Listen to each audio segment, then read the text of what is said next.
युक्ति आईएएस की ओर से झारखंड पीएससी एमसीक्यू सीरीज का पार्ट 2 जो प्रीलिम्स के लिए महत्वपूर्ण है। इस पार्ट का पहला प्रश्न है, निम्नलिखित कथनों पर विचार कीजिए। दो कथन दिए गए हैं। संविधान राज्यों को अपनी विधानसभा में एक प्रस्ताव पारित करके अपने नाम बदलने का अधिकार देता है।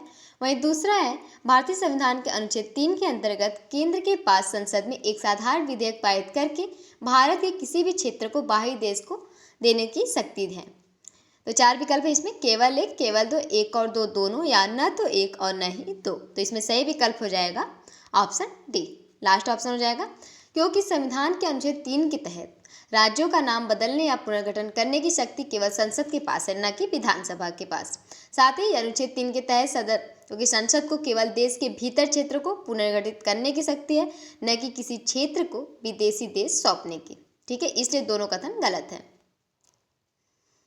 अगला प्रश्न है, निम्नलिखित कथनों पर विचार कीजिए। दो कथन दिए गए हैं। संसद विधि द्वारा किसी भी राज्य के राज्य क्षेत्र को अलग करके या दो से अधिक राज्यों या राज्यों के हिस्से को मिलाकर अथवा एक राज्य में किसी राज्य क्षेत्र को मिलाकर एक नए राज्य का गठन कर सकती है। दूसरा है, भारत संघ अभिव्यक्ति में केवल राज्य शामिल है। चार विकल्प है, केवल एक, केवल दो, एक और दो, दोनों, या न तो एक और न ही दो। तो इसमें सही विकल्प हो जाएगा ऑप्शन सी, तीसरा नंबर, क्योंकि कथन एक कहता है संविधान के अनुच्छेद 3A से ई संसद को नए राज्य बनाने और मौजूदा राज्यों की सीमाएं नाम बदलने की शक्ति प्रदान करते हैं। वहीं दूसरा कथन इसलिए सही है क्योंकि संवैधानिक शब्दावली के अनुसार भारत संघ का मतलब होता है सिर्फ राज्य। ठीक है, सिर्फ राज्य है, और जबकि संघ राज्य क्षेत्र इसमें शामिल नहीं होते। इस पाठ का अंतिम प्रश्न है, भारत की संसद किसी राज्य में उसका राज्य क्षेत्र अलग करके अथवा किसी राज्य को किसी राज्य के भाग के साथ मिलाकर नए राज्य का निर्माण कर सकेगी। इसके बारे में निम्नलिखित में से कौन सी पद्धति या पद्धतियां सही हैं?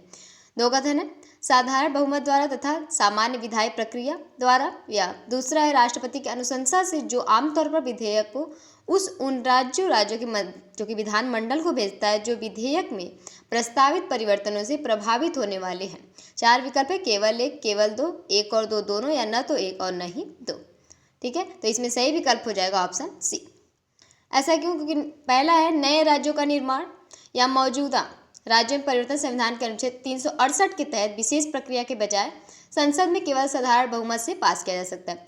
दो इसलिए सही है क्योंकि यह प्रक्रिया केवल राष्ट्रपति की पूर्व अनुशंसा पर ही संसद में शुरू की जा सकती है और प्रस्ताव से प्रभावित होने वाले राज्य के विधानमंडल को अपने विचार देने के लिए कहा जाता है।